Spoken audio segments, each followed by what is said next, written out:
नमस्कार दोस्तों, जय हिंद। कैसे हैं आप सब? मैं हूं आपका दोस्त मनीष श्रीवास्तव। तो आज मैं लेकर आया हूं कक्षा 10 के पूरे उत्तर प्रदेश के जितने हमारे साथी और जितने हमारे बहनें इस वीडियो को देख रही हैं, हो जाइए तैयार, क्योंकि आज से आपका एसएसटी यानी सामाजिक विज्ञान का वीडियो शुरू होने जा रहा है। और मैं आपको बताना चाहता हूं कि आपका एग्ज़ाम बहुत ही नज़दीक है, तो आपको तनिक भी परेशान होने की आवश्यकता नहीं है। इस वीडियो के अंतर्गत हम डिस्कस करने जा रहे हैं बहुत अच्छा और बेहतरीन टॉपिक। वो टॉपिक किसी और का नहीं है, बस सोशल साइंस का है। सोशल साइंस बोले तो सामाजिक विज्ञान, जिसके 4 खंड है बच्चों। 4 खंड में पहले खंड का नाम है हिस्ट्री। हिस्ट्री का मतलब होता है इतिहास, जो पुरानी चीज़ें होती हैं, जो हमारे साथ घटनाएं घट चुकी हैं, जो हमारे पूर्वजों के साथ घटनाएं घट चुकी हैं, जो युद्ध हो चुके हैं, उन सारी चीज़ों के बारे में जो चीज़ पढ़ी जाएगी वो हिस्ट्री के अंतर्गत पढ़ी जाएगी। और जियोग्राफी का मतलब होता है भूगोल। भूगोल का मतलब धरती के अंदर क्या है, कहाँ पे ज़मीन के नीचे कौन कौन सी चीज़ें हैं, कौन कौन सा खनिज तत्व है, क्या है साधन, इन सारी चीज़ों के बारे में पढ़ना आपका जियोग्राफी में आएगा बच्चा। तीसरा टॉपिक आता है इकोनॉमिक्स। इकोनॉमिक्स का मतलब होता है अर्थशास्त्र, यानी आग के धन के बारे में, या कह सकते हैं वित्त के बारे में। इन सारी चीज़ों के बारे में जानना, समझना और पढ़ना आपके टॉपिक के अंतर्गत आएगा, जिसका नाम है इकोनॉमिक्स। और चौथा और लास्ट टॉपिक रहेगा, वो टॉपिक और कोई और नहीं रहेगा, पॉलिटी रहेगा। पॉलिटी का मतलब होता है राजनीति शास्त्र, और राजनीति शास्त्र में ही आएगा सत्ता की साझेदारी, यानी क्या चीज़ें कैसे करनी है, राजनीति क्या होता है संसद, क्या होता है पार्लियामेंट, क्या होता है राज्यसभा, क्या होता है लोकसभा, कहाँ पर कौन से सदन होते हैं। तो इन सारी चीज़ों को मैं आपको पढ़ाऊँगा। आज मैं शुरू करने जा रहा हूँ जियोग्राफी। तो बिना देर के आइए शुरू करते हैं आज का बेहतरीन सेशन। जैसा कि आप मेरे पीछे देख पा रहे होंगे, काव्या कोचिंग इंस्टीट्यूट में आपका मैं स्वागत करता हूं। मैं हूं मनीष श्रीवास्तव। मनीष के वीडियो चैनल पर आप इस वीडियो को देख रहे हैं। और आज का जो टॉपिक है, उस टॉपिक का नाम है कक्षा 10 का जियोग्राफी। जियोग्राफी का मतलब होता है भूगोल। चैप्टर नंबर फर्स्ट हम पढ़ने जा रहे हैं। चैप्टर नंबर फर्स्ट का नाम है भारत संसाधन एवं उपयोग। भारत देश हमारा है, और इस भारत देश में संसाधन और उन संसाधनों का क्या उपयोग है, इन सारी चीज़ों के बारे में इस वीडियो में मैं आपको बताऊंगा। This is very important lesson for geography class 10th। ये कक्षा 10 के जियोग्राफी का बहुत ही बेहतरीन टॉपिक है। इसके बाद जल संसाधन आएगा, फिर कृषि आएगा, फिर वन्य जीव और वन्य जीव आएंगे, या वन आएगा। तो ये बहुत सारे पार्ट रहेंगे जिन पार्टों को पढ़ना होगा। खनिज पार्ट आएगा। तो अभी का जो सेशन है वह है भारत संसाधन एवं उपयोग। तो बिना देर किए आइए शुरू करते हैं। तो दोस्तों, यहाँ पर देख सकते हैं कि आपको मैं एनिमेटेड वीडियो समझाऊंगा, और एनिमेटेड वीडियो समझाने के बाद यहाँ पर मैं क्वेश्चन भी दूंगा और उसके आंसर भी मैं बताऊंगा। तो बिना देर के चलिए शुरू करते हैं आज का बेहतरीन सेशन। एक बार फिर से हेलो दोस्तों, मैं मनीष श्रीवास्तव। मैं इसके वीडियो में आपका तहे दिल से हार्दिक स्वागत करता हूँ। आज मैं लेकर आया हूँ बहुत ही प्यारा सेशन, जिसका नाम है भारत संसाधन एवं विकास। तो देखते हैं भारत के संसाधन में संसाधन का अर्थ क्या होता है, और संसाधन कितने प्रकार के होते हैं। तो संसाधन किसे कहते हैं पहले तो ये जानेंगे, फिर संसाधन के कितने प्रकार होते हैं इसको जानेंगे। तो यहाँ पर देख सकते हैं, यहाँ पर आपके सामने लिखा है संसाधन का अर्थ। What is the means of resources. संसाधन का मतलब क्या होता है, तो कह सकते हैं पर्यावरण में मौजूद हर वस्तु जो हमारी आवश्यकता को पूरा करता हो, संसाधन कहलाता है। पर्यावरण किसे कहते हैं? इन्वायरमेंट। इन्वायरमेंट का मतलब हमारे चारों तरफ जो परिवेश है, जो वातावरण है, इन परिवेश के बारे में, इन वातावरण के बारे में आप जानते हैं। और इसी वातावरण में कोई ऐसी वस्तु हो जो हमारी आवश्यकताओं का पूरा करने का प्रयास करती हो, या हमारी आवश्यकताओं को पूरा करती हो, उसी को हम कहते हैं प्यारे बच्चों संसाधन। तो यहाँ पर आप देख सकते हैं कि लिखा है पर्यावरण में मौजूद हर वस्तु जो हमारी आवश्यकता को पूरा करता है, संसाधन कहलाता है। जैसे मनुष्य, हम लोग मानव हैं, तो हम लोग भी एक रिसोर्स हैं। रिसोर्स का मतलब क्या, कि मैं आपको पढ़ा रहा हूँ तो मैं आपका क्या हो गया, संसाधन हो गया। तो आपका मानव भी एक क्या है, संसाधन है। इस तरफ आप फिगर में देखिए ध्यान से, यहाँ पर पेड़ दिख रहे हैं, ये पेड़ भी हमारे क्या है, संसाधन है। भाई पेड़ से हमको ऑक्सीजन मिलेगा। सूर्य क्या है, संसाधन है। सूर्य हमें क्या देगा, विटामिन डी देगा। तालाब क्या है, संसाधन है। तालाब से हमें क्या मिलेगा, पानी मिलेगा। यहाँ पर पवन चक्की दिख रही होगी, ये क्या है बच्चा, ये भी हमारा संसाधन है, क्योंकि पवन चक्की के जो आपके पंख होंगे वो जितना रोटेट होंगे उतना ही ज़्यादा विद्युत बनेगी। तो हमारे जीवन में जो भी वस्तुएं हमारे जीवन को सरल और उपयोगी बनाने का कार्य करती हैं, उसे ही हम संसाधन कहते हैं। आशा करता हूँ कि आपको समझ में आया होगा। अब आगे बढ़ते हैं कि संसाधन के कितने भाग होते हैं। तो यहाँ पर मैं आपको बताना चाहूँगा, ध्यान से देखेंगे, एग्जाम्पल के साथ समझिए कि संसाधन की क्या क्या उदाहरण हैं। तो पहला उदाहरण आता है ऑयल। ऑयल का मतलब क्या होता है? ऑयल मीन्स क्या होता है? ऑयल का मतलब तेल होता है, या आप कह सकते हैं कि फ्यूल।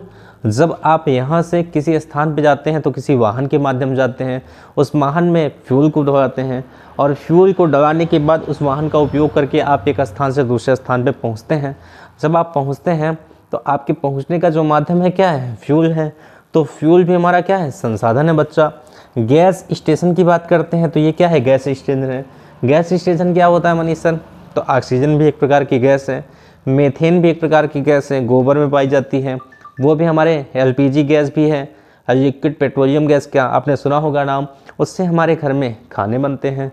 तो हम जानते हैं कि गैस स्टेशन का मतलब जहाँ पे एलपीजी हो गई, मीथेन हो गई, ऑक्सीजन हो गई, नाइट्रोजन वायुमंडल में पाई जाती हैं। तो ये सारी चीज़ें भी हमारे जीवन का एक क्या है? रिसोर्स हैं बच्चा। आगे कहा गया है पेड़, जिसको हम वृक्ष कहते हैं। ये वृक्ष मैं जानता हूँ कि, और आप भी जानते हो कि हमारे जीवन का बड़ा हिस्सा है और वृक्ष तो बहुत ही उपयोगी है। पहला नंबर तो वृक्ष हमें क्या देगा? ऑक्सीजन देगा, दूसरा हमें पत्तियाँ देगा, तीसरा हमें लकड़ियाँ देगा, चौथा हमें रिसोर्सेज के लिए घर बनाने के काम में आएगा। तो ये सारी चीज़ें हमारे जीवन जीने की क्या है? संसाधन हैं। आगे देखते हैं बच्चा। अब आते हैं कि type of resources Manish sir, how many type of resources? We can say that only 4 important type of resources. हम कह सकते हैं 4 प्रकार के महत्वपूर्ण रिसोर्सेज होते हैं मेरे बच्चों। कौन कौन से होते हैं? पहला होता है उत्पत्ति के आधार पर। उत्पत्ति के आधार पर आपके संसाधन 2 प्रकार के होते हैं। पहला होता है बच्चा जैव संसाधन, दूसरा होता है अजैव संसाधन। आ का मतलब होता है नहीं। जैसे कोई व्यक्ति कहता है हम प्रसन्न हैं, तो प्रसन्न के आगे अगर हमने आ लगा दिया तो हो गया अप्रसन्न। प्रसन्न में खुश होता है, अप्रसन्न में दुखी होता है। तो कोई व्यक्ति अगर खुश है तो उसका अपोजिट क्या होगा? दुखी होगा। ठीक वैसे ही जैव संसाधन है। और दूसरा नंबर कौन सा है? अजैव संसाधन। यदि हम जान गए कि जैव संसाधन किसे कहते हैं तो उसी सेंटेंस में नहीं लगा देंगे तो अजैव बन जाएगा। जैसे एग्जाम्पल में बच्चों कि ऐसे संसाधन जिनमें जीवन मौजूद हो, ऐसे संसाधन जिनमें क्या मौजूद हो? जीवन, उसे हम जैव संसाधन कहेंगे। या छोटे से शब्दों में कह दूं कि जो लिविंग थिंग्स होती हैं, जिसके अंदर शोषण करने की ताकत होती है, उसे ही जैव संसाधन कहते हैं। एग्जाम्पल के लिए आप देख सकते हो वृक्ष क्या करता है? शोषण करता है नहीं करता है? आपको नहीं पता है भाई? वृक्ष शोषण करता है। क्यों? क्योंकि देखिए सूर्य के प्रकाश से प्रकाश की संश्लेषण की क्रिया में पेड़ पौधे अपने भोजन को तैयार करते हैं बच्चों। अब आती है बात मानव की, तो मानव में हम और आप हैं, हम भी शोषण कर रहे हैं भाई। ऑक्सीजन को ले रहे हैं, कार्बन डाइऑक्साइड को क्या कर रहे हैं? छोड़ रहे हैं। आगे की बात आती है, यहाँ पे जानवर देख सकते हैं। जानवर भी चाहे जिस प्रकार का होता है वो भी शोषण करता है। तो यह कह सकते हैं कि जो भी आपके जीव शोषण करते हैं वह शोषण करने वाले जीव जैव संसाधन कहलाते हैं। और इसी का अपोजिट बच्चा अजैव संसाधन, जिनमें जीवन मौजूद नहीं होता। जीवन मौजूद नहीं होने का क्या मतलब है? सिर्फ इतना सा मतलब है कि जो नॉन लिविंग थिंग्स होती हैं वह अजैव संसाधन होती हैं और जो लिविंग थिंग्स होती हैं वह जैव संसाधन होती हैं। नॉन लिविंग में आते हैं पहाड़ हो गए, आपके किसी प्रकार के यंत्र हो गया, ट्रैक्टर हो गया, रूटावेटर हो गया, फार हो गया। फार का मतलब क्या? जो खेत में खेत को जोतता है। इसी प्रकार की चीज़ें जहाँ पर नॉन लिविंग थिंग्स होती हैं वह अजैव संसाधन होता है, जहाँ पर लिविंग थिंग्स होती हैं वो जैव संसाधन होता है। तो आपके संसाधन के प्रकार में एक प्रकार हो चुके हैं जिसका नाम है उत्पत्ति के आधार पर। आइए आगे बढ़ते हैं प्यारे बच्चों। आगे की ओर क्या कहा गया बच्चा? आगे आता है समाप्यता के आधार पर। क्या लिखा है? समाप्यता के आधार पर आपके कितने प्रकार के संसाधन होते हैं? तो समाप्यता के आधार पर ठीक उसी तरीके से जिस तरीके से उत्पत्ति के आधार पर 2 होते हैं, वैसे समाप्यता के आधार पर भी 2 प्रकार के संसाधन हैं। पहला होता है नवीकरणीय योग संसाधन और दूसरा होता है अनवीकरणीय योग संसाधन। मैंने आपको समझाया कि आ का मतलब क्या होता है? ना। अगर आप इसको जान गए तो इसको जान गए। तो आइए इसको जानते हैं, नवीकरणीय किसे कहते हैं? तो नवीकरणीय योग संसाधन का मतलब होता है ऐसे संसाधन जिनका इस्तेमाल हम बार बार कर सकते हैं। कहने का मतलब ऐसी है कि हमारे संसाधन के रूप में जिन वस्तुओं का इस्तेमाल या जिन वस्तुओं के साथ जिन चीज़ों का इस्तेमाल हम बार बार करते हैं उसे मेरा बच्चा नवीकरणीय संसाधन कहते हैं। और इसी का अपोजिट कि ऐसे संसाधन जिसका इस्तेमाल एक बार करने के बाद दोबारा नहीं कर सकते उसे क्या कहते हैं, अनवीकरणीय कहते हैं। एग्जाम्पल में देखो, ये झरना है, इस झरने में आप एक बार नहाओ, 10 बार नहाओ, 15 बार नहाओ, 2 साल के बाद फिर आओ नहाओ, तो ये हम बार बार इसका उपयोग कर रहे हैं, तो ये कौन सा संसाधन हो गया, नवीकरणीय हो गया। लेकिन फ्यूल का मतलब क्या होता है, ईंधन। एक बार गाड़ी में डाले वो फ्यूल क्या हुआ, धुआं बन के उड़ गया, फिर दोबारा फ्यूल डालोगे फिर वो भी उड़ जाएगा। तो कहने का मतलब ये है कि आपका झरना ये आपका नवीकरणीय है, आपका ये ऑयल ये अनवीकरणीय है। सूर्य हमारा रोज प्रत्येक दिन निकलता है और अस्त होता है, पूरब में निकलता है और पश्चिम में अस्त होता है, लेकिन सूर्य हमें देता क्या है, विटामिन डी देता है। तो ये सूर्य हमारा क्या हो गया बच्चा, नवीकरणीय हो गया। परंतु अगर देखा जाए कूड़ा करकट या कूड़ा कचरा जिसका उपयोग हम एक बार करते हैं दोबारा नहीं करते हैं, ये हो गया अनवीकरणीय। क्या हो गया बच्चों, अनवीकरणीय। थोड़ा सा ऊपर की ओर फिर से देखने का प्रयास करिए। यहाँ पर पवन चक्की है, ये पवन चक्की का इस्तेमाल आप रोज करोगे क्योंकि बिजली आपको रोज चाहिए। और आगे देखिए हिरण हो गए, हिरण का मतलब कौन, जानवर। तो जानवर क्या है, आपके प्रत्येक दिन काम आएगा। जैसे कुत्ते को आपने पाला है, बकरी को आपने पाला हो, मुर्गी को आपने पाला हो, या किसी प्रकार के जीव को आप पालते हैं तो उसको प्रत्येक दिन चारा देते हैं, उससे प्रत्येक दिन आप काम लेते हैं। जैसे घोड़ा ही आपने पाला है तो आपके घर घोड़ा है तो आप उसका प्रत्येक दिन यूज करेंगे, उसका उपयोग बार बार करेंगे, तो वह आपका कौन सा नवीकरणीय हो गया, नवीकरणीय हो गया। लेकिन अगर जिसका उपयोग एक बार करेंगे वह अनवीकरणीय। एक बार रिपीट करेंगे, संसाधन किसे कहते हैं, तो संसाधन का मतलब होता है कि पर्यावरण में मौजूद हर एक वस्तु जो हमारी इच्छाओं को पूरा करे या हमारे लिए हेल्पफुल हो या हमारे लिए उपयोगी होती है, उसे संसाधन कहते हैं। संसाधन के 4 प्रकार होते हैं। पहला होता है उत्पत्ति के आधार पे, जिसको मैंने आपको बता दिया है कि वह आपके जैव संसाधन अजैव संसाधन होते हैं। जैव का मतलब होता है लिविंग और अजैव में होता है नॉन लिविंग। लेकिन आपका इधर देखेंगे बच्चा, इधर क्या है कि दूसरा नंबर है समाप्यता के आधार पे। तो 2 होते हैं, एक होता है नवीकरणीय, दूसरा होता है अनवीकरणीय। नवीकरणीय का मतलब होता है कि ऐसे संसाधन जिसका उपयोग हम बार बार करते हैं। अनवीकरणीय का मतलब होता है जिसका उपयोग हम एक बार करते हैं, दोबारा उसका उपयोग नहीं करते हैं। आशा करते हैं कि आपको समझ में आया होगा। अब आता है बच्चा तीसरा नंबर, स्वामित्व के आधार पर। यह स्वामित्व क्या है बच्चा, स्वामित्व बना है स्वामी से। स्वामी का मतलब कि आपको इसको 4 भागों में डिवाइड किया गया है। स्वामित्व के आधार पर संसाधन 4 प्रकार के होते हैं। एक होता है व्यक्तिगत, जैसा कि आप देख पा रहे होंगे, इसे कहते हैं व्यक्तिगत संसाधन। दूसरा होता है सामुदायिक स्वामित्व वाले संसाधन। तीसरा होता है राष्ट्रीय संसाधन और चौथा होता है अंतर्राष्ट्रीय संसाधन। तो मैं आपको बताना चाहूँगा कि स्वामी वर्ड किससे जुड़ा है, स्वामित्व से। तो जिस वस्तु या जिस चीज़ के हम स्वामी होते हैं, छोटे से शब्दों में कहूँ कि जिस चीज़ के हम मालिक होते हैं, जिस चीज़ के हम मालिक होते हैं, जो हमारी खुद की चीज़ें होती हैं, वो व्यक्तिगत कहलाती हैं। एग्जाम्पल में देखेंगे कि ऐसे संसाधन जिसमें किसी एक व्यक्ति का अधिकार हो। जैसे कोई खेत है तो उस खेत के ऊपर हमारे दादा का अधिकार था, दादा इस दुनिया में नहीं है तो पापा का अधिकार है, तो पापा हमारे इस खेत के कौन हैं, मालिक हैं। तो ये खेत उनका कौन सा संसाधन है, उनका वह व्यक्तिगत संसाधन है। अर्थात उस खेत में चाहे वो आलू बोएं, चाहे मटर, चाहे गेहूं, चाहे सरसों, चाहे ज्वार, चाहे बाजरा, चाहे जो चीज़ को बोएंगे वो उनका व्यक्तिगत संसाधन है बच्चा। अब सेकंड नंबर है आपके सामने सामुदायिक स्वामित्व वाले संसाधन।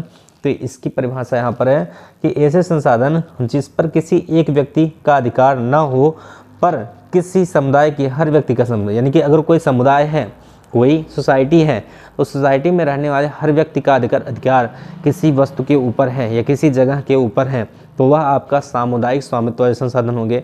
एग्जाम्पल के अगर कोई पार्क है तो उस पार्क में कौन रह सकता है, आप अकेले रह पाओगे, नहीं। आपके साथ साथ कोई भी व्यक्ति उस पार्क में बैठ सकता है, घूम सकता है, टहल सकता है। अगर वो ऐसे घूमेगा, टहलेगा, रहेगा तो सामुदायिक स्वामित्व वाले संसाधन बन जाएंगे। एग्जाम्पल के लिए देखिए, कुआं है तो कुआं आपने बनवाया, उस कुएं का पानी आप अकेले थोड़ी ना पी पाओगे, उस अकेले का पानी ना पी के बल्कि सबको दोगे। तो कुआं कैसा संसाधन है, सामुदायिक स्वामित्व वाला संसाधन है। भाई मंदिर हमने बनवा दिया, अब उस मंदिर में हम ही अकेले पूजा करेंगे, ऐसा तो नहीं संभव है। उस मंदिर में कोई भी व्यक्ति पूजा कर सकता है, तो वह हमारा सामुदायिक स्वामित्व वाला संसाधन हो गया। अब आती है बच्चा स्वामित्व के आधार पर तीसरा नंबर कौन सा हमारा संसाधन है, तो तीसरा नंबर है राष्ट्रीय संसाधन। कौन सा बच्चा, अरे बोल दो कमेंट करके बच्चा, बहुत संघर्ष कर रहे हैं आपके लिए। अगर हम संघर्ष कर रहे हैं तो आप भी कर लो, थोड़ा सा आप थोड़ा सा मैं, दोनों मिल के बहुत आगे बढ़ जाएं। ओके, तो लिखा है राष्ट्रीय संसाधन, एक देश की सीमा के अंदर मौजूद सभी संसाधन राष्ट्रीय संसाधन होते हैं। यानी कोई देश है, जैसे भारत एक देश है, इस देश के अंदर कहीं इंडियन रेलवे चल रही है, या कहीं सोना आपने ज़मीन खोदा किसी काम के लिए, घर बनवाने के लिए, वहाँ पर सोना उत्पन्न हो गया, या कहीं आपने नल गड़वाया उसमें अचानक से तेल आ गया, जैसे पेट्रोल हो गया, डीजल हो गया, कोई भी चीज़ हो गया। तो ऐसे संसाधन जो एक राष्ट्र के अंदर पाए जाते हैं, अर्थात किसी देश के अंदर जो भी संसाधन मौजूद होंगे वो राष्ट्रीय संसाधन होंगे, उसके ऊपर राष्ट्र का संपूर्ण अधिकार रहेगा, अर्थात सरकार का अधिकार रहेगा। अब इसके बाद आता है आपका क्या भैया, इसके बाद आता है अंतर्राष्ट्रीय संसाधन। अंतर्राष्ट्रीय संसाधन को अंग्रेजी में इंटरनेशनल रिसोर्सेज कहते हैं। इंटरनेशनल रिसोर्सेज का मतलब होता है अंतर्राष्ट्रीय संसाधन। तो हम कह सकते हैं कि ऐसे संसाधन जिस पर सभी देशों का अधिकार हो, ऐसे संसाधन जिस पर सभी देशों का अधिकार हो, इसका उपयोग सभी देश मिलकर करते हैं, उसे कहते हैं अंतर्राष्ट्रीय संसाधन। भैया देखिए, जैसे अगर मान लीजिए हम भारत देश में हैं तो हम क्या भारत देश के अंदर ही रहेंगे? नहीं, हम दुबई जाएंगे, अमेरिका जाएंगे, चाइना जाएंगे, आयरलैंड, इंग्लैंड, ब्रिटेन, कहीं भी जाएंगे, फ्रांस जा सकते हैं।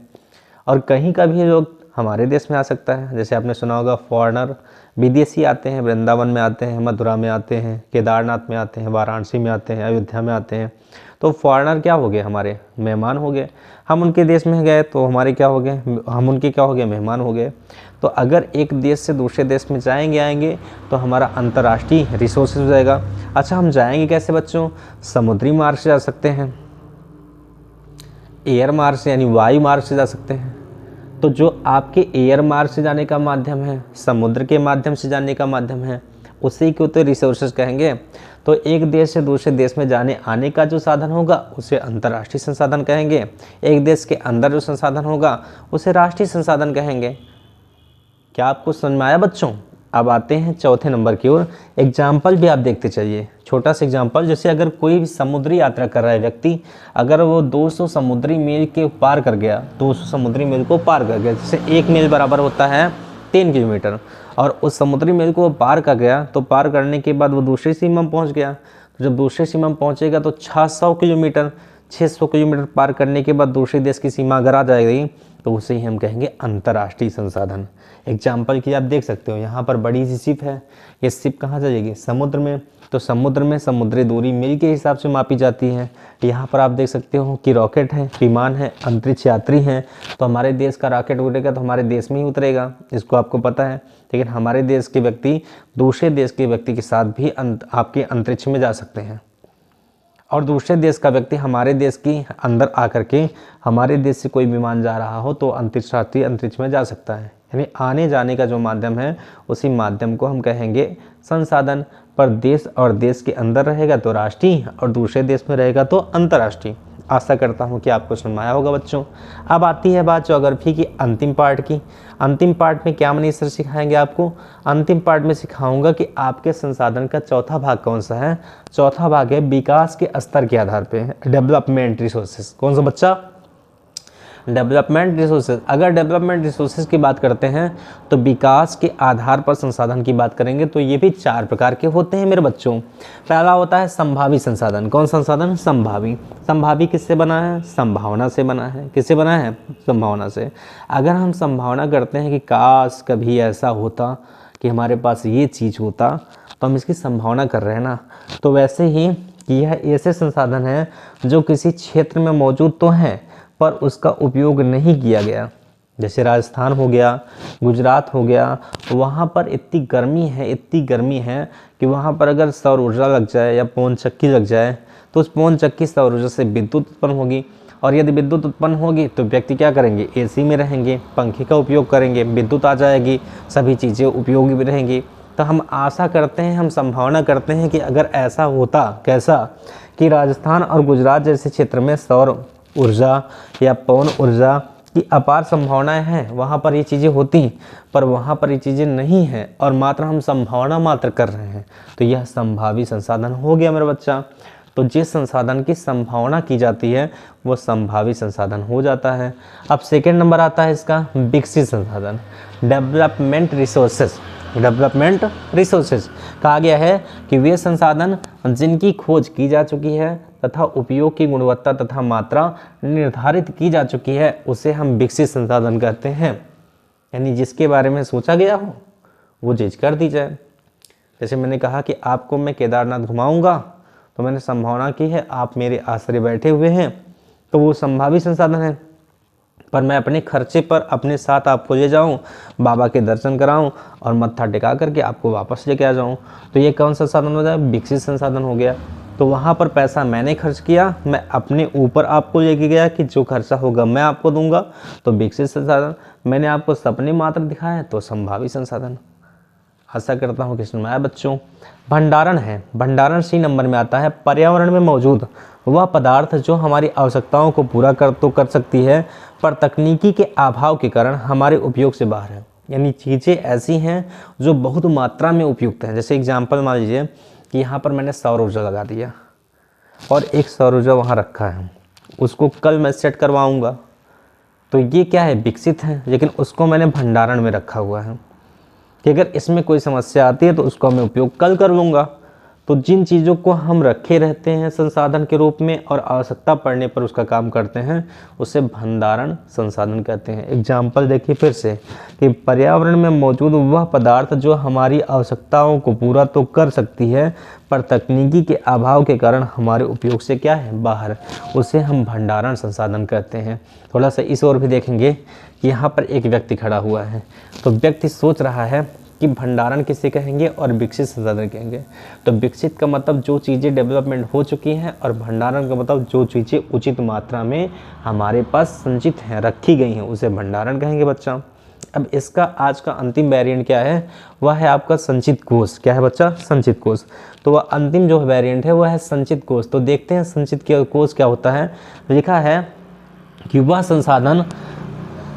संसाधन भंडारण का ही हिस्सा है। यानी संचित कोष किसका हिस्सा है? भंडारण का हिस्सा है। भाई संचित का मतलब इकट्ठा करना, भंडारण का मतलब बहुत ज़्यादा भंडार में। तो लिखा है कि वह संसाधन भंडारण का हिस्सा है तथा तकनीकी ज्ञान से इस संसाधन को उपयोग में लाया जा सकता है परंतु इसका उपयोग अभी आरंभ नहीं हुआ हो। यानी जिन चीज़ों को रखा गया है लेकिन तकनीकी के अभाव के कारण उनका उपयोग ना किया जाए उसे संचित कोष कहते हैं। एग्जाम्पल के लिए देखिए, हमारी जो माताएं हुआ करती थी पुराने समय में, वो अपने साड़ी के आंचल में गट्ठी मार करके, इतना ज़्यादा गट्ठी मारती थी, पैसे 10, 20, 50 की नोट रखती थी एकदम छोटा करके घुमाट के, लेकिन इतनी गट्ठी मार देती थी कि आवश्यकता पड़ने पर जब उसको खोलती थी तो एक दया सी आ जाती थी कि यार 10-20 रुपये हमारी मम्मी हमारी दादी कितना अच्छे तरीके से संभाल के रखी हुई हैं। तो इसे संचित कहेंगे। क्या कहेंगे भाई? संचित। संचित का मतलब होता है बचाना। क्या होता है बच्चा? बचाना। तो ये आपका एनिमेटेड वीडियो था। आशा करता हूँ कि आपको समझ में आएगा। अब आते हैं कि आपको एग्जाम में अगर लिखना होगा तो आप कैसे लिखेंगे। लिखने के लिए पीपीटी तैयार किया हूँ, आपको तनिक भी फिक्र करने की आवश्यकता नहीं है, सारी चीज़ें आपको मिलेंगी, तनिक भी टेंशन नहीं लेना है। जो चीज़ें मैंने अभी तक समझाई हैं वो चीज़ें यहाँ पर हैं। जैसे अध्याय नंबर 1 है संसाधन और विकास, क्लास 10th SST का टॉपिक है। टॉपिक का नाम जियोग्राफी है, टॉपिक का नाम संसाधन है, पार्ट का नाम संसाधन है। रिसोर्सेज क्या होते हैं तो यहाँ पर लिखा हुआ, इसको आप फेयर बना लीजिए, तुरंत देर मत करिए। और तनिक भी आपको आवश्यकता पड़े कि सर जी PDF भेज दीजिए, तो ये हमारा कॉन्टेक्ट नंबर है 8957392349। आप इस पर मैसेज कर सकते हैं। आपको जिस भी चीज़ की, चाहे हिंदी की, चाहे इंग्लिश की, चाहे SST की, किसी भी चीज़ की PDF चाहिए, आप किसी से मत पूछिए, आप इस नंबर पर मैसेज करिए कि सर मैं इस क्लास में हूँ, मुझे इस चीज़ की आवश्यकता है। आपको वो चीज़ें तुरंत मिलेगी बिना 1 रुपये के। 1 रुपया शुल्क भी आपसे नहीं लिया जाएगा। मैं मनीष श्रीवास्तव अपना पूरा जीवन बच्चों के लिए समर्पित कर दिया हूँ कि जीना है तो बच्चों के लिए और मरना है तो बच्चों के लिए। और जिस दिन बच्चों का 100 में 100 नंबर आ गया और चाहक के बच्चा बोल पड़ा कि सर के पढ़ाए गए बच्चे हैं, उसी दिन मेरी मेहनत चमक जाएगी। तो आपके लिए खड़े हुए बच्चों, 9:30 बजे रात में गाड़ियाँ आ रही हैं जा रही हैं, आपके लिए खड़े होकर के वीडियो बना रहे हैं क्योंकि सपना इतना सा है कि हमारे बच्चे हमारे बच्चे हमारे बच्चे। तो आइए इस टॉपिक को आगे बढ़ाते हैं बच्चों, देर न करते हुए। जी जान से लग जाते हैं हम लोग, जी जान से। लेकिन संसाधन किसे कहते हैं, रिसोर्सेज क्या है, तो आप एग्जाम में लिख के आएंगे जो वस्तु मानव की आवश्यकता को पूरा करे और उपयोगी हो उसे संसाधन कहते हैं। उदाहरण के लिए लिख दीजिए जल, भूमि, खनिज, वन, मानव और मानव का श्रम यानी मेहनत, ये सारी चीज़ें संसाधन होती हैं। सेकंड नंबर आता है आपके संसाधन का वर्गीकरण यानी क्लासिफिकेशन ऑफ रिसोर्सेज। संसाधन का वर्गीकरण, क्लासिफिकेशन ऑफ रिसोर्सेज, तो आप जानते हो 4 प्रकार के होते हैं। उत्पत्ति के आधार पे, नवीकरणीय क्षमता के आधार पर, स्वामित्व के आधार पर और विकास के स्तर के आधार पे। वही चीज़ जो मैं बताया था समाप्यता, तो उसी समाप्यता को आप चाहे नवीकरणीय कर दो बच्चा, चाहे आप समाप्यता कर दो।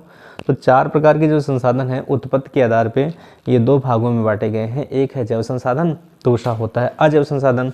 तो पता है लिविंग फॉर जैव संसाधन और नॉन लिविंग फॉर अजैव संसाधन। जैसे पौधे, पशु, मनुष्य, ये क्या है, जैव संसाधन है, और जल, वायु, मिट्टी क्या है, अजैव संसाधन है। फिर आता है नवीकरणीय क्षमता के आधार पर, 2 बताया था, एक नवीकरणीय संसाधन, एक अनवीकरणीय। नवीकरणीय का मतलब है जिसका उपयोग बार बार करें, और अनवीकरणीय का मतलब जिसका उपयोग केवल एक बार करें।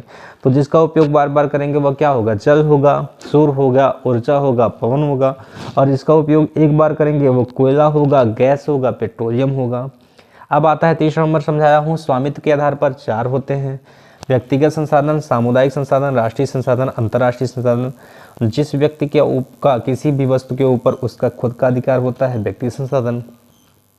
जहाँ पर सबका अधिकार होता है, जैसे पब्लिक प्लेस में आपका पार्क हो गया, सामुदायिक संसाधन। जहाँ पर किसी राष्ट्र का संसाधन का मतलब किसी राष्ट्र के अंदर कोई चीज़ें हैं तो राष्ट्रीय संसाधन। अगर किसी देश के बाहर कोई चीज़ें जाना आना है तो अंतर्राष्ट्रीय संसाधन, जिसे इंपोर्ट एक्सपोर्ट भी कहते हैं, आयात और निर्यात भी कहते हैं बच्चा। और यहाँ पर लिखा है विकास के स्तर के आधार पर, इसके भी आपको बताया 4 होते हैं। एक तो आपको संभावित संसाधन बताया, दूसरा विकसित, तीसरा भंडारण, और चौथा कौन सा था, संचित कोष। कौन सा था बच्चा, संचित कोष। तो ये टॉपिक यहीं पर क्या हो गया, समाप्त। लेकिन मैं आपको बताऊं कि इस टॉपिक के अंदर 2 PPT और इसके पीछे तनिक भी बोलना मत, एकदम शांति से पढ़ना, अच्छे से और मन से। 2 PPT में बताऊंगा कि जो महत्वपूर्ण चीज़ें हैं सर वो क्या हैं।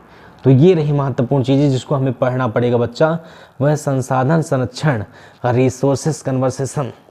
कैसे आपको संसाधनों का संरक्षण करना है। अगर कोई चीज़ है, जैसे आपकी साइकिल है, भले ही पुरानी हो गई है, पर भगवान न करे वो खो जाएगी तो रोएगा कौन, आप। तकलीफ किसको होगी, आपको। ठीक वैसे ही व्यक्तियों के पास अगर कोई संसाधन है तो उसको संरक्षण कैसे करें, कैसे उसका उपयोग करें। तो यहाँ पर लिखा गया बच्चा कि संसाधनों का विवेकपूर्ण और संतुलित उपयोग ही संरक्षण कहलाता है। कोई भी संसाधन है उसको अपनी बुद्धि का उपयोग करके, उसको उचित मात्रा में उपयोग करके आप उसको रखिए, साफ करिए, दुरुस्त रखिए, ध्यान दीजिए उसका। तो यही आपका संसाधन संरक्षण कहलाएगा। जैसे किन किन बातों का ध्यान देना पड़ेगा, तो भाई संसाधन सीमित रहें, भविष्य की पीढ़ी के लिए पर्यावरण संतुलन रहे। अगर पेड़ लगा रहे हो तो किसके लिए, पेड़ का फल तुम नहीं खा पाओगे मान लो बाबू, तो तुम्हारा आने वाला जनरेशन खाएगा ना। तो पेड़ ही नहीं लगाओगे कि हम तो फल ही नहीं खा पाएंगे तो हम काहे लगाएं। तो दादी काहे लगाई थी, दादी लगाई थी तभी तो आज हम लोग खा रहे हैं। हम लोग खा रहे हैं तो हमारा काम क्या है, हम अगर वृक्ष लगाएंगे तो हमारे आने वाली जनरेशन, हमारे नाती, हमारे पुत्र खाएंगे। तो आपको अगर संरक्षण करना है संसाधनों का तो आपको 3 चीज़ों का ध्यान देना है कि संसाधन को सीमित कर दीजिए। जैसे अब देखिए आज के समय में ही है बाइक का उपयोग व्यक्ति कर रहे हैं, बाइक का उपयोग करेगा अधिक मात्रा में, पेट्रोल जाएगा, पर्यावरण क्या होगा, दूषित होगा। आपको पता है ओजोन लेयर में छेद हो रही है, अगर सीधा सूर्य की किरणें धरती पर आएंगी तो रे किरणों से हमें कैंसर हो जाएगा। बहुत सारी चीज़ें हैं। तो अगर हम सौर ऊर्जा, अगर हम बाइक का उपयोग ना करें, स्कूटी का उपयोग करें या बैटरी से चलने वाले वाहनों का उपयोग करें तो हमारा पर्यावरण क्या है, सुंदर और स्वस्थ रहेगा, कोई दिक्कत नहीं होगी भैया। अब वैसे ही भविष्य की पीढ़ी यानी हम लोग जो हैं अपने पर्यावरण को संतुलन करें, अर्थात अपने पर्यावरण का ध्यान दें। पर्यावरण का मतलब क्या है, इन्वायरमेंट। अगर अपने इन्वायरमेंट का हम ध्यान देंगे तो हमारा संसाधन क्या रहेगा, संरक्षित रहेगा। आगे देखिए बच्चों क्या कहा गया है, आगे कहा गया सतत। सतत का मतलब होता है जो कभी ना रुके, सतत का मतलब निरंतर, सतत विकास। सतत विकास का मतलब निरंतर। एक है सस्टेनेबल डेवलपमेंट, हमेशा निरंतर जो विकास की श्रेणी में रहता है, हमेशा आगे बढ़ता रहता है, उसे कहते हैं सतत विकास। जैसे वर्तमान की ज़रूरतें पूरी करते हुए भविष्य की आवश्यकताओं से समझौता न करना। कि जैसे मान लीजिए आज आप 10,000 कमा रहे हो तो ऐसा ना सोचो कि जीवन भर आप 10,000 कमाते रहोगे। आप 50,000 भी कमाओगे भैया, आप 1 लाख भी कमाओगे, लेकिन समस्या इस बात की है कि आपको मेहनत करना पड़ेगा। और अगर आप ऐसा डिपेंड हो जाते हो कि यार 10,000 बहुत है, पूरी जीवन 10,000 में कट जाएगा, 10,000 बहुत है, तो आज आपके लिए 10,000 बहुत है। आप बड़े हो जाओगे, फैमिली आएगी, शादी होगा, बच्चे होंगे, आप मम्मी पापा का सपना पूरा करोगे, अपनी पत्नी का सपना पूरा करोगे, अपने सपनों को पूरा करोगे, तो आप तो अपने जीवन को सीमित कर दे रहे हो, सीमित कर दे रहे हो। तो आज के बारे में सोच रहे हो, कल के बारे में नहीं सोच रहे हो। तो अगर आपको सतत विकास करना है, निरंतर विकास करना है, तो आज के साथ साथ अपने भविष्य के बारे में भी चिंता करिए कि अगर 10,000 कमा रहे हैं तो 3,000 हम क्या करेंगे, उसको बचा के रखेंगे। और अगर 3,000 बचा के रखेंगे तो 12 महीना में कितना होगा, 12 36, यानी 12 × 3 = 36। और 36,000 अगर आपके पास सेफ है तो किसी इमरजेंसी में काम देगा। जैसे भगवान की पूजा कब करते हैं, हॉस्पिटल में कहते हैं भगवान में भैया का कुछ ना हो, माँ भैया ठीक हो जाएं, अच्छे से हो जाएं। क्यों? बुरे वक्त में भगवान याद आ गए, अच्छे वक्त में जब प्रसन्नता रहती है, खुशी रहती है, तब भगवान को नहीं याद करते हैं। तो अगर हम भगवान को अच्छे वक्त में, अच्छे समय में भी याद करेंगे तो बुरे वक्त में, बुरे समय में कोई दिक्कत होने नहीं पाएगी। तो आगे देखिए क्या कहा गया बच्चों, आगे कहा गया है कि उदाहरण के रूप में वर्षा हो गया, जल, सब ठीक है, वर्षा हो गया, जल हो गया, संचयन, सौर ऊर्जा हो गया, वृक्षारोपण हो गया। ठीक है, अभी चलने दीजिए, करण चलने दीजिए भाई, ठीक है।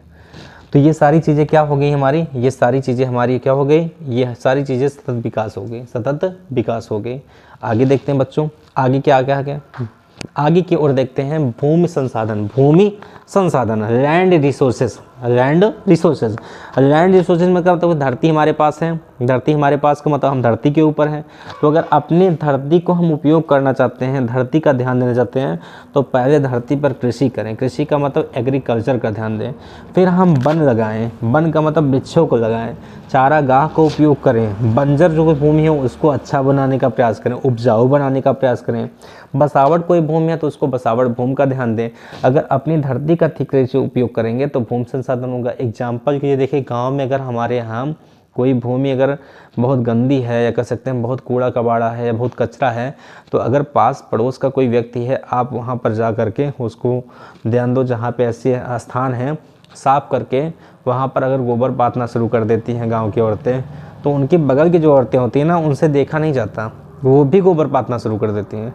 या थोड़ा सा आप जगह देखिए, उसको आप साफ़ करके वहाँ पर लहसुन, धनिया या मिर्चा कुछ भी लगा दीजिए सब्जी ना, तो वह चीज़ को देखकर और भी व्यक्ति उसको करना शुरू कर देते हैं।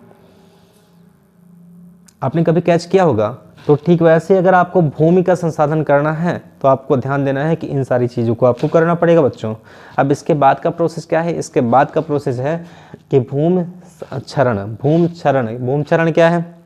भूमि क्षरण की अगर बात करते हैं तो भूमि क्षरण का मतलब ज़मीन का कटाव। लगातार अगर ज़मीन का कटाव होता रहेगा तो ज़मीन को कटाव होते होते आपकी ज़मीन ख़त्म हो जाएगी। जैसे आप देखो, कोसी नदी को बिहार का शोक कहते हैं। जब कोसी नदी में बाढ़ आता है तो कितने कितने गांव बह जाते हैं, कितने कितने घर तबाह हो जाते हैं, कितनी समस्याओं को सामना करना पड़ता है लोगों का। और हमें अगर अपने भूमि को क्षरण करने से रोकना पड़ेगा तो क्या क्या चीज़ें करना पड़ेगा? पहली तो भूमि की उपजाऊ शक्ति कम हो जाती है। ये चीज़ को रोकने के लिए हमें ध्यान देना पड़ेगा, हमारी जो भूमि है उसकी उपजाऊ शक्ति क्या हो गई? कम। और उपजाऊ शक्ति कम होने का कारण क्या है? वनों की कटाई। देखो, जहाँ वृक्ष होते हैं बच्चों, वहाँ पर वृक्ष ज़मीन को पकड़े रहते हैं मोटाई से, बढ़िया मजबूती से। और अगर पेड़ अगर पकड़े हुए ज़मीन को पानी नीचे से उस पेड़ से गिर जाए, अर्थात पेड़ गिर जाए, तो पेड़ की जड़ें जो होती हैं ना, इतनी मजबूत होती हैं तो ज़मीन को पकड़े रहती हैं, उत्तम मिट्टी लेकर के गिर जाती हैं। यानी वृक्षों की जड़ें मिट्टियों को मजबूत रखती हैं। अगर हम वृक्षों को ही काट देंगे, वनों को ही काट देंगे, तो भूमि हमारा क्षरण हो ही जाएगा। आगे है अति चराई। बहुत अधिक मात्रा में अगर चराई करेंगे, चराई का मतलब क्या? साफ सफाई कर देंगे, तो वनों को हटा देंगे, काट देंगे, तब भी भूमि क्षरण होगा। और खनन हो गया। खनन का मतलब देखिए, बालू माफिया, आपने सुना होगा, खनन कई प्रकार के होते हैं। पहाड़ों को काटा जाता है अधिक मात्रा में, या बालू आपके नदियों से निकाला जाता है। जिस तरीके से यूट्रस माने गर्भाशय होता है, किसी महिला के गर्भाशय यानी पेट में गर्भाशय जो है, उस यूट्रस को अगर निकाल दिया जाए तो महिला कभी भी मां नहीं बन सकती। ठीक वैसे ही नदियों के अंदर जो बालू की मात्रा होती है, बालू माफिया उसको निकाल लेते हैं। इस वजह से आपकी नदियों में पानी नहीं रुकता है, और पानी ना रुकने के बाद वो पानी क्या हो जाता है, संचित हो जाता है, कम हो जाता है। तो आपके खनन भी आपके भूमि क्षरण में बहुत ज़्यादा योगदान देते हैं। तो इन चीज़ों को आप रोक देंगे तो भूमि क्षरण नहीं होगा बच्चों। आगे का टॉपिक क्या है? आगे का टॉपिक बहुत इंपॉर्टेंट है आपके सामने, और ये लास्ट पेज है, इसको ध्यान से देखेंगे आप। सॉइल, जिसको कहते हैं मिट्टी। भारत की प्रमुख मिट्टियाँ जैसे जलोढ़ मिट्टी हो गई, काली मिट्टी हो गई, लाल मिट्टी हो गई, पीली मिट्टी हो गई, लेटराइट मिट्टी हो गई, मरुस्थलीय मिट्टी हो गई, पर्वतीय मिट्टी हो गई, ये बहुत सारे प्रकार की मिट्टियाँ होती हैं। जैसे कहीं कहीं चीज़ें बाजरा बो दो, कहीं आप मक्का बो दो, कहीं आप गेहूँ बो, कहीं सरसों, कहीं मटर, तो हर जगह हर चीज़ें नहीं हो सकती हैं। उन चीज़ों को होने के लिए मिट्टी की आवश्यकता पड़ती है। जहाँ पर जिस मिट्टी का उपयोग होता है वहाँ पर वो चीज़ें हो जाती हैं। तो ये मिट्टी का जानना और इनकी उपयोगिता को समझना बहुत ज़रूरी है बच्चा। आगे की अगर बात करता हूँ मैं, तो आगे आपका आता है मृदा अपरदन। मिट्टी की ऊपरी परत का बह जाना। अगर मिट्टी की ऊपरी परत अगर बह गई तो मृदा अपरदन हो गया, तब उसकी उपजाऊ शक्ति खत्म हो गई। जैसे किसी खेत में बहुत फसल होती हो, उस खेत में आप थोड़ी सी मिट्टी 1 फीट या 2 फीट मिट्टी चारों तरफ से पूरी खेत की हटवा दीजिए। दूसरे साल जब आप उस खेत में उस चीज़ को बोएंगे, किसी चीज़ को, जैसे गेहूँ बोते हों, धान लगाते हो, कुछ भी करते हो, मिट्टी बराबर करवा के फिर से लगा दीजिए, तो उस साल उपजाऊ शक्ति कम हो जाएगी। क्यों? क्योंकि आपने मिट्टी उपजाऊ तो थी, उसके ऊपरी भाग को क्या कर दिया, हटा दिया। और जब हटा दिया तो इसी को तो मृदा अपरदन कहेंगे। तो लिखा है रोकथाम के उपाय, वृक्षारोपण। अगर मृदा अपरदन को रोकना है तो वृक्षारोपण करिए, पट्टी खेती करिए, सीढ़ीनुमा खेती करिए, बांध व मेड़ लगाइए। इन चीज़ों का अगर ध्यान देंगे तो मृदा अपरदन नहीं होगा। ये सारा संपूर्ण पाठ समाप्त होता है मेरे बच्चों। अब आगे आपके बहुविकल्पी प्रश्न हैं। जो बहुविकल्पी प्रश्न हैं ये आपके सामने ऐसे रहे कि मैंने आपके एग्जाम में देखा है कि एमसीक्यू पूछे जाते हैं, जो कि आपके बहुत इंपॉर्टेंट होते हैं। इस पार्ट का एमसीक्यू भी दिया हूँ और सही ऑप्शन भी आपके सामने है। और पेजों की संख्या आप देख सकते हैं कि यहाँ पर आपके सामने 3 पेज हैं। कितने पेज हैं? 3। तीनों पेजों की चर्चा मैं फटाफट करता हूँ, ध्यान से आप देखिए।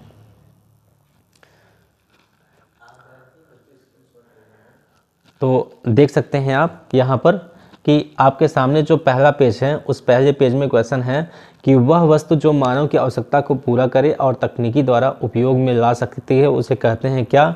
वस्तु या संसाधन या उत्पाद या सेवा, तो बच्चों उसे संसाधन कहते हैं। सेकंड नंबर क्वेश्चन है, निम्न में से कौन सा जैव संसाधन है? कोयला है कि पेट्रोलियम है कि वन है कि लोहा है? तो आप जानते हो वन है, क्योंकि वन में पेड़ होते हैं। जैव संसाधन का मतलब लिविंग थिंग्स होती हैं। तीसरा क्वेश्चन है, नवीकरणीय संसाधन का उदाहरण क्या है? कोयला है कि प्राकृतिक गैस है कि पेट्रोलियम है कि सौर ऊर्जा है?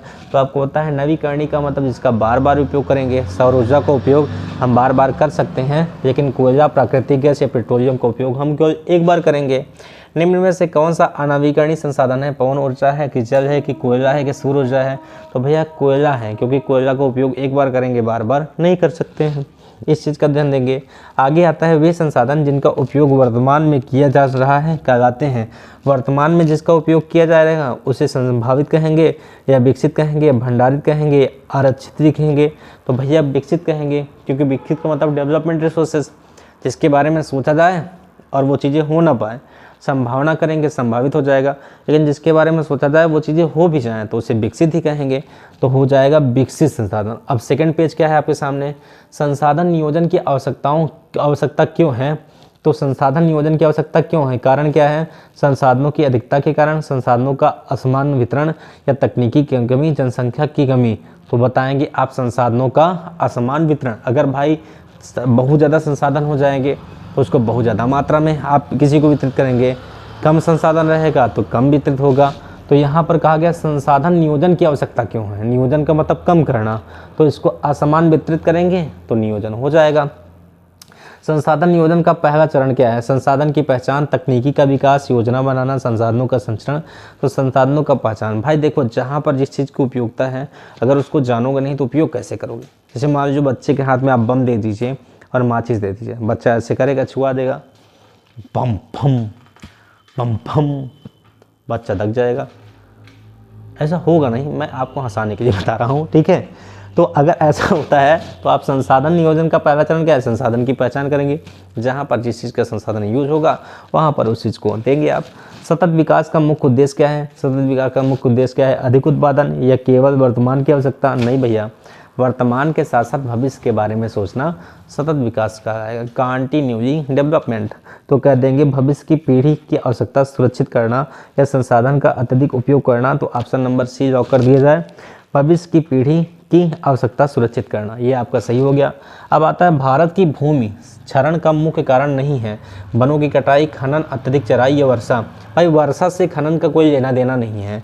तो आपकी वनों कटाई होगी, खनन होगा, अत्यधिक चराई होगी तो आपकी भारत की भूमि क्षरण होगी, लेकिन वर्षा होने से भारत की भूमि क्षरण नहीं होगी।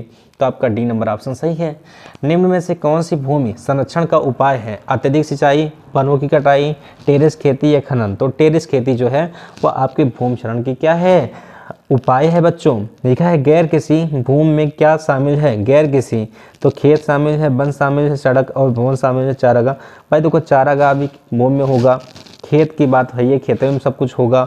वन आपका कहाँ लगेगा, जंगल मिट्टी संबंधित है, लेकिन सड़क और भवन ये आपके गैर कृषि हैं, ये कृषि संबंधित नहीं है क्योंकि ये परिवहन से संबंधित है। परिवहन का मतलब कौन, एक स्थान से दूसरे स्थान पर जाने का माध्यम बच्चा। अब आज का लास्ट पेज है, ध्यान से देखिए, आंखों को खोलिए पूरा। संभावित संसाधन का उदाहरण, तो वर्तमान में उपयोग हो रहा है कोयला, राजस्थान की पवन ऊर्जा उपयोग में ला जा रही है, जल विद्युत या विकसित खदान। तो कह सकते हैं राजस्थान की पवन ऊर्जा, क्योंकि राजस्थान की पवन ऊर्जा का मतलब वहाँ पे धूप है, वहाँ पर पवन चक्की या पवन ऊर्जा लगती है और यही संभावित संसाधन है। वहाँ पर संभावना कर रहे हैं कि ऐसा होना चाहिए, तो संभावित संसाधन क्या है, राजस्थान की पवन ऊर्जा। यहाँ गुजरात भी होता तो कोई दिक्कत नहीं, वो टिक मार देते, सही हो जाता, क्योंकि मैंने अभी आपको पढ़ा है कि राजस्थान और गुजरात क्या है, संभावी है बच्चा। ठीक है, संसाधन बनने के लिए सबसे आवश्यक तत्व क्या है, प्रकृति है, मानव है, तकनीकी है। बूझिए भाई मानव है, क्योंकि अगर मानव नहीं रहेगा संसाधन बनाएगा कौन, और बहुत संसाधन बन जाए लेकिन मानव नहीं रहेगा तो उसका उपयोग कौन करेगा। तो संसाधन बनने के लिए सबसे आवश्यक तत्व क्या है, सबसे आवश्यक तत्व है मानव। क्या है तत्व, मानव। आगे लिखा है भंडारित संसाधनों से आप क्या तात्पर्य है, पूरी तरह उपयोग किए जा रहे हैं संसाधन, या भविष्य के लिए सुरक्षित संसाधन, वर्तमान की तकनीकी से उपयोग न होने वाले संसाधन, या केवल खनिज संसाधन। तो हो जाएगा तीसरा नंबर, क्योंकि वर्तमान तकनीकी से उपयोग होने वाले संसाधन, क्योंकि आज की तकनीकी इतना डेवलपमेंट है कि जिन चीज़ों की उपयोगिता है उन चीज़ों का व्यक्ति उपयोग कर रहा है बच्चा। अब आगे देखते हैं यहाँ पर क्या कहा गया मेरा बच्चा। निम्न में से कौन सा सतत विकास का उदाहरण है। सतत का मतलब होता है कंटिन्यूअसली, विकास का मतलब डेवलपमेंट। कंटिन्यूअसली विकास का क्या कारण है, उदाहरण बताइए। वनों की कटाई, कोयले का अत्यधिक उपयोग, सौर ऊर्जा का उपयोग, खनन का विस्तार, सौर ऊर्जा का उपयोग।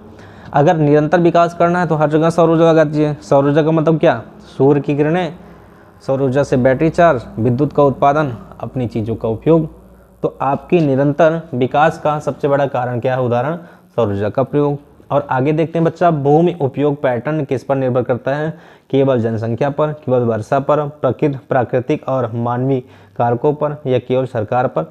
तो प्राकृतिक और मानवीय कारकों पर, इसका मतलब जो नेचुरल चीज़ें हैं उनमें मानव का कारक बहुत ही आवश्यक है बच्चा। तो आपका सी नंबर ऑप्शन सही हो गया। आगे है चारागाह भूमि का मुख्य उपयोग किसके लिए होता है, खेती के लिए, उद्योग के लिए, पशु चराने के लिए, या आवास के लिए। तो ऑप्शन नंबर सी हो गया, पशु चराने के लिए।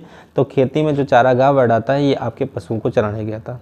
तो ये था आपका प्यारा सा आज का सेशन, जो कि यहीं पर क्या होता है करण समाप्त होता है। तो अब हम बताना चाहेंगे कि इसके सारे नोट्स आपको मिल जाएंगे। अगर आपने मैसेज किया तो मैं आपको भेज दूंगा, आपको तनिक भी परेशान करने की आवश्यकता नहीं है। तो ये वीडियो बहुत ही प्यारा था, बहुत ही मेहनत से आपके लिए बनाया हूँ। अगर वीडियो आपको तनिक भी थोड़ा सा भी अच्छा लगता है तो वीडियो को अपने ग्रुप में शेयर करिए, ज़्यादा से ज़्यादा शेयर करिए, और कमेंट करके बताइए वीडियो कैसा लगा। कोई कमियाँ हो तो उसको भी बताइए, उस कमियों को दूर किया जाए बच्चों। और हाँ, अगर वीडियो अच्छा लगा हो तो चैनल को सब्सक्राइब करिए और बेल आइकन दबाना नहीं भूलेंगे। मिलते हैं नेक्स्ट वीडियो में, तब तक के लिए धन्यवाद। जय हिंद, जय भारत।